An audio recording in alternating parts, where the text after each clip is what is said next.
7 ગુજરાતનો અવાજ।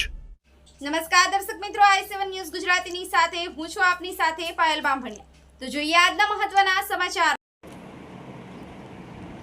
પ્રાથમિક શાળા કાકરાકુવા વર્ગમાં શાળા પ્રવેશોત્સવ અને કન્યા કેળવણી મહોત્સવ અંતર્ગત મચ્છાર અલ્કેશભાઈના અધ્યક્ષસ્થાને યોજાયો।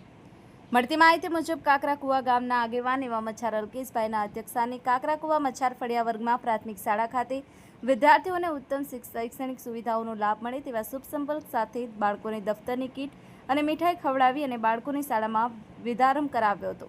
ત્યારબાદ કાકરાકુવા મચ્છાર ફળિયા વર્ગમાં પ્રાથમિક શાળામાં બાળકોની શાળા પ્રવેશ કરાવવાનો તથા તેમના ઉજ્જવળ ભવિષ્ય માટે શુભકામનાઓ પાઠવવાનો અવસર પ્રાપ્ત થયો હતો। આ કાર્યક્રમમાં ગામના આગેવાનો, શિક્ષકો, વાલીઓ અને ગ્રામજનો ઉપસ્થિત રહ્યા અને ધોરણ 1માં આને બાંધવાની ગામમાં બાળકોને પ્રવેશ આપી દેશનું રાજ્યનું અને તાલુકાનું તથા ગામનું નામ રોશન કરે તેવા આશીર્વાદ આપ્યા। Bureau chief Kalubhai Damor, i7 news Gujarati, Dahod.